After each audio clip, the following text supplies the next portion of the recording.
As I start doon, ako'y pangutana sa inyo. Have you ever experienced getting into trouble because of the mistake or sin of another person? Nangyari na ba sa inyo yan? Okay, sa kanila, they feel nila yon, no? Nawalan na ba kayo ng pera because of a foolish decision by someone you trust? No, nung nawalan kayo ng pera, how did you feel? Suko, di ba? Alam nyo ako, I am realizing na there are times we get into trouble na dili nato sala. But instead, kasalanan ng ibang tao, nadamay lang tayo. Like for example, yung mga frontliner na namatay. Ano kasalanan nila? Wala, no? They were, in fact, we call collateral damage. Tumutulong lang sila.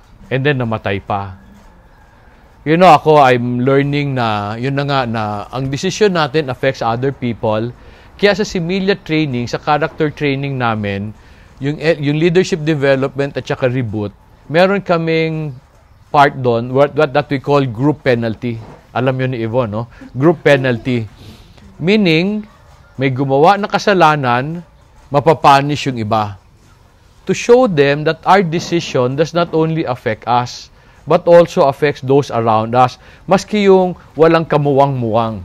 Ano ba? I'm sure si Yvonne, na-punish siya, hindi niya alam kung ano ginawa nung kasama niya. So, so ang tanong ko, nung napahamak kayo na hindi nyo kasalanan, what did you do? Anong ginawa nyo? Ha? Inaway nyo ba yung taong gumawa? Minsan, di ba? Okay. Alam mo, this message came to me I think a few weeks back. I was meditating on the book of Job. And naawa ako sa kanya kasi in one day, nawala lahat ng livestock niya, ninakaw ng raiders, nasunog lahat ng crops niya because of a weird, I think because of lightning or the weather, and lahat ng anak niya namatay because of a freak accident, a strong wind. So may tanong ako sa inyo. What did Job do to deserve his loss? Anong ginawa niya? Kung ikaw si Job, what would you do? Ikaw ang napunta doon sa sitwasyon na yon. Alam niyo, Bible will always say, di ba, that God will reward us according to our righteousness. Si Job ba was unrighteous? Di ba? In fact, ito yung accusation. Tayo, karamihan sa atin, hindi natin ma-imagine magkakaroon ng problema ang isang mabait na tao. Di ba? When something bad happens to a person, ina-assume natin may kasalanan yan. In fact, yun yung accusation ng tatlo niyang kaibigan. And for 30 chapters, they were debating. Yung kaibigan niya wanted to prove that he was guilty. Siya naman, he was fighting for his innocence. Sabi, wala akong ginawa. And even today, pag may nangyaring masama, we assume, meron niyang kasalanan. Do you know kung sino si Job, yung pagkatao niya? Can you turn your Bibles to Job chapter 1, verse 1? Ako lang magbasa ha. Sa Job chapter 1, verse 1, sabi diyan, and there was a man in the land of Uz, whose name was Job. And that man was blameless, upright, fearing God, and turning away from evil. When I was contemplating on the book of Job, I realized, and this is weird, I realized it was his righteousness that got him into trouble. Can you imagine? You get into trouble because you are righteous. What do I mean? Since you are in Job chapter 1, tanaw na to ang verse 6 to 8. Job chapter 1, verse 6 to 8. Sabi ng verse 6, now there was a day when the sons of God came to present themselves before the Lord, and Satan came among them. The Lord said to Satan, from where do you come? Then Satan answered the Lord and said, from roaming about on the earth and walking around on it. The Lord said to Satan, have you considered my servant Job? For there is no one like him on the earth, a blameless and upright man, fearing God and turning away from evil. Alam mo, God was very proud of Job na I really believe every time mag-gather ang gitawag na sons of God were just angels, okay? Every time they gathered, God would boast about Job. O nakita mo ba si Job? Unfortunately, one day, Satan was there. Okay? Now ang tanong, how can Satan be amongst the sons of God? Paano yun? Di ba? Di ba, inisip natin si Satan should be in hell. How can he be amongst the sons of God? One, I need you to understand. The other name of Satan is Lucifer. Now, Lucifer is not a bad name. It means the most beautiful one. Of all the angels, he was the most beautiful. However, that also, according to what I read, that also made him very proud. That he wanted to fight against God. So angels can become proud like us. Okay? So he was amongst the sons of men because he was really an angel. Ang tingin nyo kay Lucifer, pangit, mabaho, may sungay. Hindi totoo yan. And even up to now, I really believe Satan is not ugly. Bakit? How can he tempt people and make them sin pag pangit siya? Kayo ba lalapit kayo sa pangit? Di ba sinong pwede mag-tempt sa inyo? Yung mukhang mabait, yung bago, yung mabango, pogi, maganda. Di ba sinong lalaki ang na-tempt sa pangit na babae na may sungay? Di ba? We only get tempted and I believe he maintains that tayo lang ang naggawa ng picture na pangit siya. But ang totoo, he's an angel. Kaso lang fallen. Okay? May tanong ako sa inyo. Do you want God to be proud of you? Ha? Do you want God to be so proud of you na ipain ka niya kay Satan? Kasi yun ang ginawa nun. Pinain siya kay Satan. Sabi niya, have you considered my son Job? Doon nagsimula ang problema ni Job. What do I mean? Let's continue to read verses 9 hanggang 12. Sabi ng verse 9, Then Satan answered the Lord, Does Job fear God for nothing? Have you not made a hedge about him and his house and all that he has and on every side? You have blessed the work of his hand, and his possessions have increased in the land. But put forth your hand now and touch all that he has, and he will surely curse you to your face. Then the Lord said to Satan, Behold, all that he has is in your power. Only do not put forth your hand on him. So Satan departed from the presence of the Lord. Alam mo, si Job na nanahimik, wala siyang ginawa to experience his loss. Wala siyang kasalanan. And his only sin was God was so proud of him because of his righteousness. Okay? Ang may kasalanan ng problema niya, si Satan.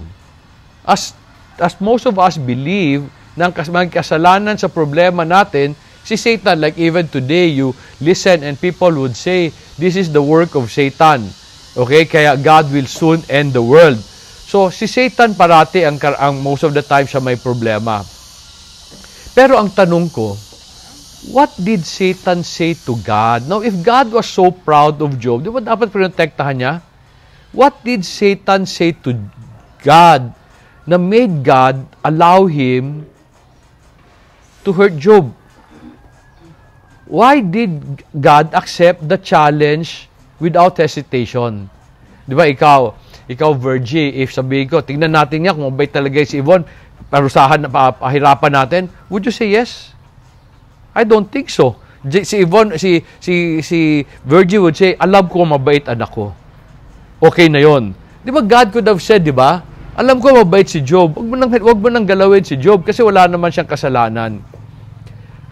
However, if you really study the text, si Satan was basically telling God, tingnan mo, tanggalin mo yung blessing mo.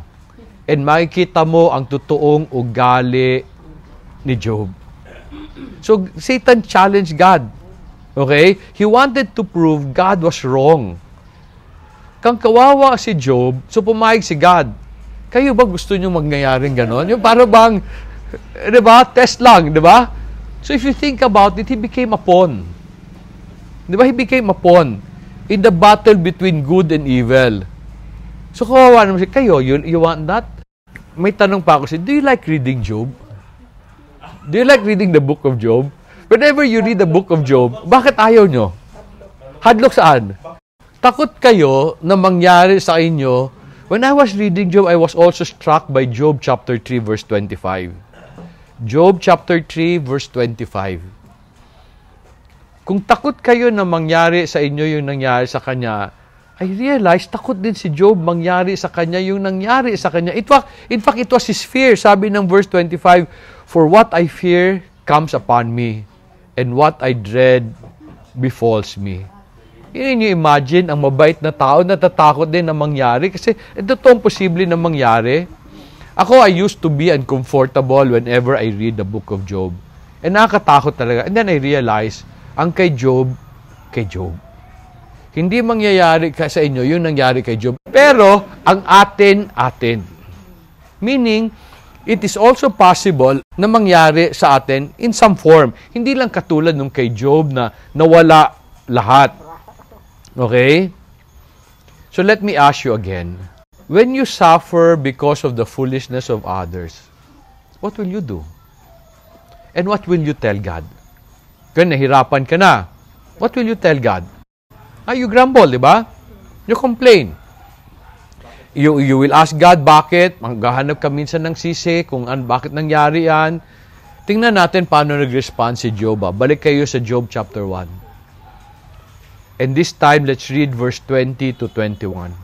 Sabi ng verse 20, "Then Job arose and tore his robe and shaved his head. And he fell to the ground and worshipped. And he said, 'Naked I came from my mother's womb, and naked I shall return. The Lord gave, and the Lord has taken away. Blessed be the name of the Lord.'" Kaya ba niyo mag-respond ng ganyan? Amazing yung respond, no? Sabi niya, binigay ng Panginoon, kinuha ng Panginoon. Wala di siya nagalit, tinanggap niya anong faith niya. And ako, I don't know if I can respond that way, especially pag may misis ka na katulad ni Job. Anong ibig sabihin? Basahin niyo yung Job chapter 2, verse 9 and 10. Sabi ng verse 9 ng misis niya, "Then his wife said, 'Do you still hold fast your integrity? Curse God and die.' But he said to her, 'You speak as one of a foolish woman. Shall we indeed accept good from God and not adversity?' In all this, Job did not sin with his lips." Amazing, no? He was not only righteous, I think he was an amazing person. His perspective, very, very different. Nung nawala, sabi niya, binigay lang naman ng Panginoon ito eh. Okay? So, he did not become angry. Okay. Pero ang tanong, how was Job able to respond in such a manner? When I was studying that, I stumbled on chapter 12. On chapter 12, tingnan natin ang verse 7 hanggang 10. Sabi ng verse 7, "But now ask the beast, and let them teach you, and the birds of the heavens, and let them tell you. Or speak to the earth, and let it teach you.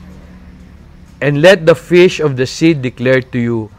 Who among all this does not know that the hand of the Lord has done this, in whose hand is the life of everything, the breath of all mankind?" Sabi niya, kaya hindi siya nag-complain, sabi niya, alam naman ng lahat ng tao eh. Alam naman ng buong mundo, ang Diyos ang may kagagawa nito. Do you like the idea that God allowed that to you? Now, there are certain things that I'd like you to take note about the story of Job. Mga bagay na siguro makakatulong sa response natin. First, you will notice that Satan was not able to do anything unless God allowed him. To me, it's very, very important to understand that Satan cannot do anything unless God allows him. Now, let's look at the reference. Balik ulit tayo sa verse 12. Job chapter 1 verse 12. Sabi doon, when Satan was talking to God about the righteousness of Job. Verse 12, sabi diyan, behold, sabi ni God, all that he has is in your power. Only do not put forth your hand on him. Sabi ni God, kunin mo lahat ng ari-arian niya. Huwag mo lang siyang galawin. Was Satan able to touch Job the first time he went to oppress him? No, di ba? So si Job said, naked I came from my mother's womb, naked I shall return. So hindi siya nagalit. So si Satan galit na galit kay God. When he came back, sabi niya, because you did not let me touch him eh. Di ba? Sabi niya, the only reason he did not curse you is because you did not let me touch him. So God answered him in verse 6 of Job chapter 2. In Job chapter 2 verse 6, sabi diyan, so the Lord said to Satan, behold, he is in your power. Only spare his life. Was Satan able to kill Job? No. Bakit? Because God did not allow him eh. But was Satan able to kill all the children of Job? Yes, kasi wala sa usapan yun eh. Okay, sabi niya, don't touch Job. This time, you can touch him, but you should spare his life. So that's something I need you to understand. Satan cannot do anything unless God allows him. Many of you do not know me when I was younger. My wife knows me very well. But noon, pag may nangaway sa akin, hawayin kita to defend myself. Pag may nangapi sa akin, I will find way to get even. And that was my character before.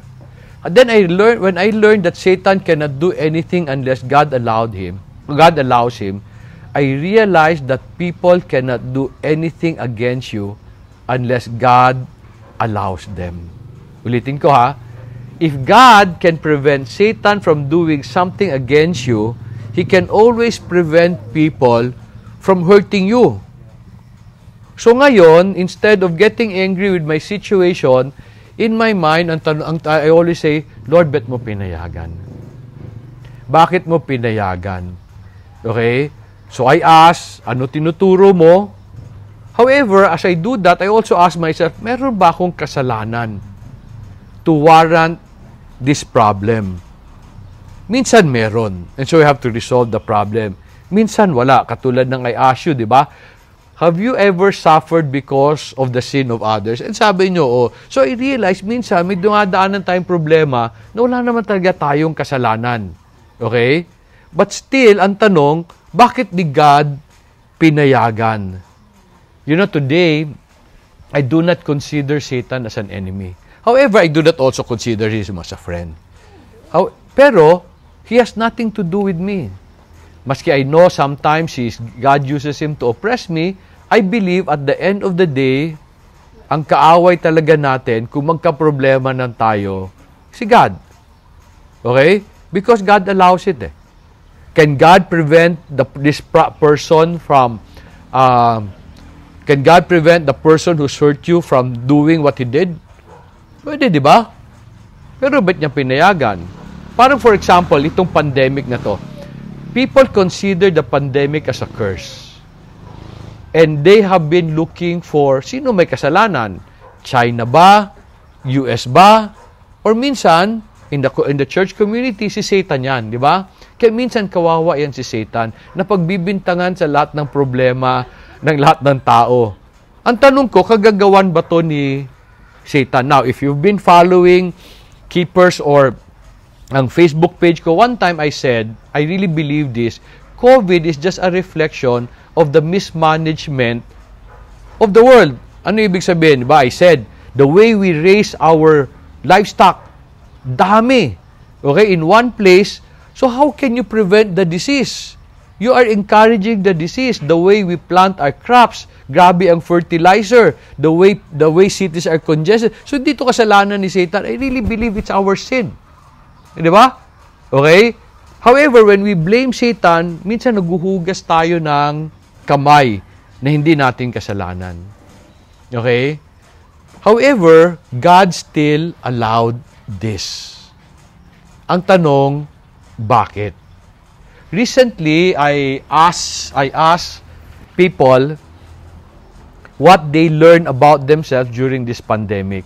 I asked that in my Viber account, and I asked that in my Facebook page, and nakita ko yung answer ni Gina at saka ni Chubby.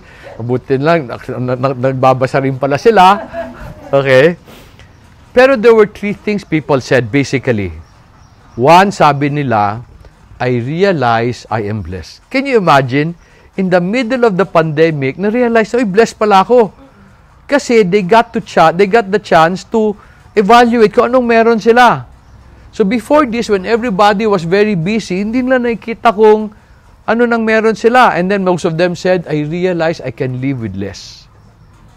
Diba? I can live with less. And then second, may nagsabi, oh, I have a lot of time to learn new skills, to develop new talent, kasi ang dami mong oras eh. And lastly, to me, the most important answer na nakita ko, someone said, life is so uncertain. Therefore, she realized you cannot plan your future. Kasi pwede lang magbago just like that.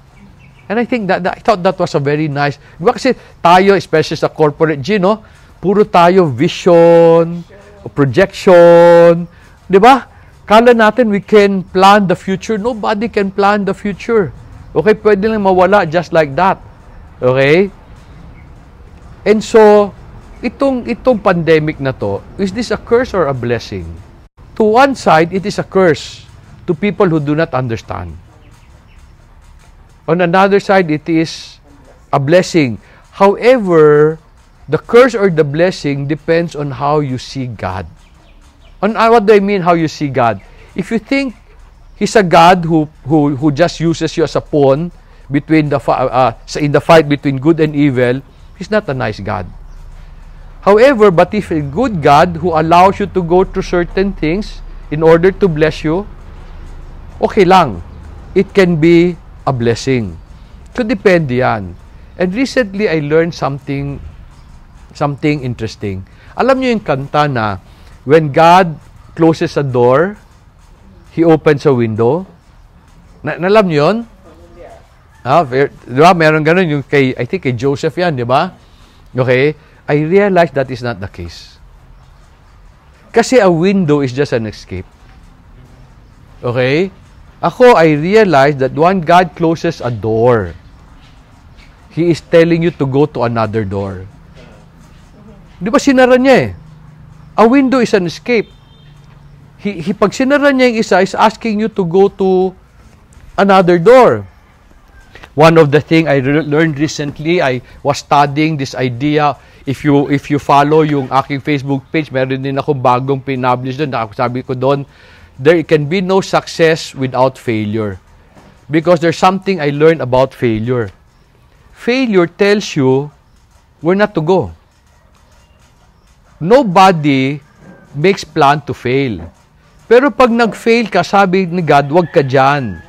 Dito ka. Okay? So it is not a window that He opens. It's telling you to go to another door. When God allows certain things in our life, okay, it is to lead us to something good. It is never to hurt us, but to lead us to certain good. Are you experiencing some trouble na hindi matanggal-tanggal? Are you struggling with certain things? Naghahanap ka, sino may kasalanan nito? Minsan walang kasalanan. Inallow ni God because He's telling you, yung style mo, hindi talaga tama. There's another thing that you should do. Most of the time, we do not learn, hirap tayo, pagtuturuan tayo. Pag sinabi sa'yo, ito gawin mo, hindi tayo natututo, di ba? Until nasasaktan tayo. Di ba? Katulad na lang ng mga issue ng mga kanin dyan, okay? Pag tumaas yung... Pero ganun yun, di ba? Alam naman natin kung ano tama eh. About health, people know that we should take care of our health. Pero karamihan ng bata, mahilig sa fast food. Kaya nagwihinto lang sila pag nagkasakit sila. So some of these things are necessary for us to go to the door that God wants us to go to. So ask yourself, pagkatapos nitong ng worship natin, ask yourself, bakit hindi ba matuloy-tuloy yung plano ko? Bakit ba hirap yung sitwasyon ko? Bakit matagal na ba ito? Baka God's closing a door to ask you to go to another door. To lead you to another door na gusto niya. Now, so, as I end, I want us to ask, how can we respond like Job? Because si Job is amazing, he never complained about God or against God. So how can we respond like Job? First, I believe you should bear in mind that no one can do anything against you unless God allowed him. When bad things happen, God allowed that. So now we have a choice. We have a choice to get angry and blame God or to ask ourselves, bakit pinayagan ni God? Okay?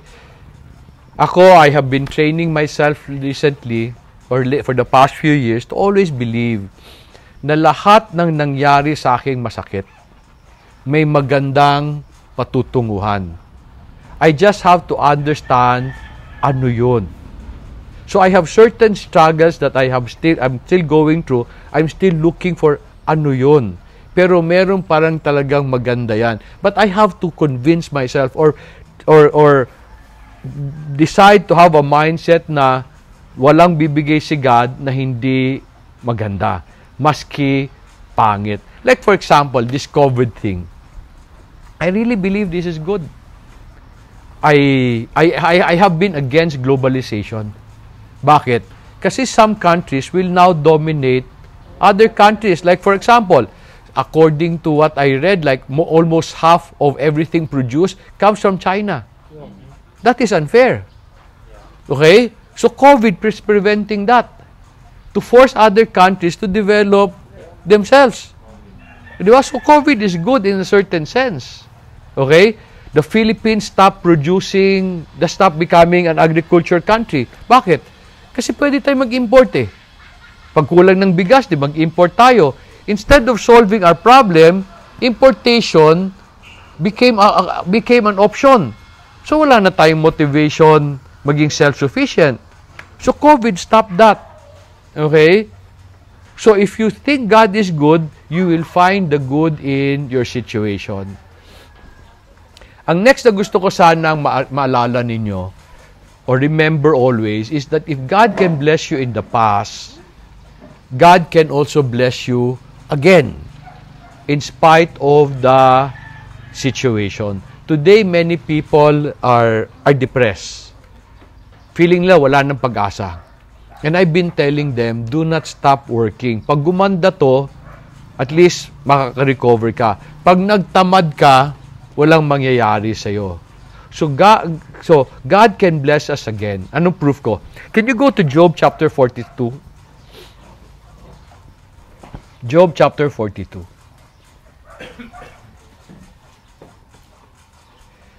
Job chapter 42 verse 10. Sabi ng verse 10, the Lord restored the fortunes of Job when he prayed for his friend, and the Lord increased all that Job had twofolds. Look at verse 12. The Lord blessed the latter days of Job more than his beginning. He had 14,000 sheep, 6,000 camels, 1,000 yoke of oxen, 1,000 female donkeys. After this, he lived 140 years, and he saw his sons and his grandsons 4 generations. And Job died an old man and full of days. Lahat ng dinoble ni God. Okay? And I cannot imagine what kind of land he had. Can you imagine 14,000 sheep? Ako nga, meron akong 200 kambing at sheep. Hirap na kami sa lupa namin. Can you imagine the size of land he had? Diba? And so if God can bless us before, God can bless us again, even if we go through issues. However, God only blessed Job because he was faithful. And I need you to understand what that means. Ano bang ibig sabihin ng to be faithful? What does that mean? Ano ibig sabihin ng to be faithful? To be obedient? Ano ibig sabihin ng to be faithful? Ako, simple lang. To be faithful means to respond according to the owner's standard. Minsan kasi, Jane, we are obedient to the things we know. So we think we're obedient. Pag hindi standard yun ng may-ari, you're still not faithful. In fact, you will see that in your company. Some of them will say, Ma'am, ginawa ko naman ang dapat gawin Yung dapat gawin para sa kanya. Hindi yung para sa kumpanya. To me, a faithful person is one who will do what is expected of him by the owner and the master, not by his standard. So, importante na we be faithful. Ano nangyari? God told Job, pray for your friends. What did he do? He prayed for his friends. Kung kayo si Job, would you pray for your friends? For 30 chapters, they were telling you ang sama ng ugali mo. Di ba? Si Job, God said, pray for your friends. He prayed for his friend. Ano sabihin ni God? Ginagawa niya. And lastly, one of the things I discovered in the story is God has the right to do whatever He wants. Can you go to Job chapter 38, verses 1 to 4? Job 38, I'll read verses 1 to 4. Sabi ng verse 1, Then the Lord answered Job out of the whirlwind and said, Who is this that darkened counsel by words without knowledge? Nor geared up your loins like a man. Now geared up your loin like a man, and I will ask you, and you instruct me. Where were you when I laid the foundation of the earth? Tell me, if you have understanding. Now, I want you to just understand. Verse 2 was not for Job. Verse 2 was for his friends. Kasi sabi diyan, sino to who darkened counsel na hindi nila naintindihan? Okay? Was God scolding Job? You know, God was telling Job na he has the right to do whatever he wants. However, when God will do whatever he wants, para maintindihan niyo siya, you should also understand ano ba ang character ni God. To me, the best basis of the character of God is found in Jeremiah. So kung meron man kayong dinadaanan, whatever that may be, I hope you will always remember Jeremiah chapter 9, 23 and 24. Okay? Let me read that, Sabi ng 23, Thus says the Lord, Let not a wise man boast of his wisdom, and let not a mighty man boast of his might. Let not a rich man boast of his riches, but let him who boast on this, that he understands and knows me, that I am the Lord who exercises loving kindness and justice and righteousness on the earth. For I delight in these things, declares the Lord. Ako, whenever I get into trouble, I always remember, God is loving, God is kind. However, God is righteous, and God is just. And it just balances who God is. So whatever you are experiencing, remember, God is loving. Pag pinayagan niya sa inyo, it is for a good reason. And God is kind. He will sustain you even if you commit a mistake. But then He is also righteous and He is just. And when I was reading Job, I realized, alam to ni Job. Can you go to Job chapter 42? Job chapter 42, malapit na tayo matapos. Sabi ng Job 42, verse 1, Then Job answered the Lord and said, I know that you can do all things, and that no purpose of yours can be thwarted. Who is this that hides counsel without knowledge? Therefore I have declared that which I did not understand, things too wonderful for me, which I did not know. Hear now, and I will speak. I will ask you, and you instruct me. I have heard of you by the hearing of the ears, but now my eyes see you. Therefore I retract, and I repent in the dust of ashes. What happened here? Even in his pain, he got to learn more about God. Diba? God revealed Himself to him. You know, as I end, let me go back to yung tinanong ko sa inyo kanina, no? Sabi, I ask you, why did God allow Satan to oppress Job? Why did God allow Satan, why did God give in to his challenge? Then tinanong ko sa inyo, did God use Job as a pawn? Porket he can do anything he wants? Let me share with you my perspective. I believe God gave Satan permission because he wanted to show Satan na mali siya. Na si Job, believe siya kay Job, na si Job will do what is right. Even at that point, he was so impressed with Job. So, hindi siya ginamit na pawn. Okay? Hindi siya ginamit na pawn, ginamit siya to show Satan that a man can love God even without being blessed. So, pag dumaan kayo sa dinaanan ni Job, maybe ginagamit niya kayo to show Satan that man can love God without the blessing. How on the other hand, God knew that Job will do what is good because he was righteous. And then na-realize ko, isa problema ng righteousness, it can never be seen without going through trial. Diba? Even if you're told you are righteous, paano natin malalaman?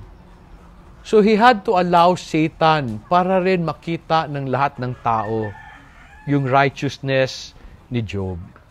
You know, as I end, one of the things I want you to do sana is be careful next time you judge people when they're going through pain. Do not assume na dinaanan nila yon because they are in sin. Baka pinayagan ni God because He's dealing with the person or teaching the person. So be very, very careful in judging people.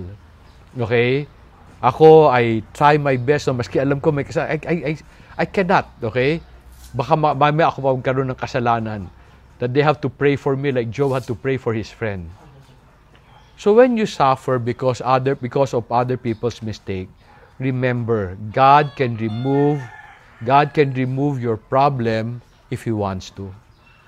If He allows the problem to persist, maski wala kang kasalanan, then ask God, ano ang dapat kong matutunan? If you have plans na hindi nag-work, tanong mo siya, are you closing a door to lead me to another door? At the end, God is loving and kind. He is righteous and just. He will never allow you to go through anything that is not good for you. So respond in faithfulness. Anong respond in faithfulness? Ilang beses ko na inulit-ulit to before. Sabi ko sa inyo, hindi importante ang gusto mo. Importante ang gusto niya. Kasi yung gusto niya, mas maganda kaysa sa gusto mo. Mas maganda yon. Okay?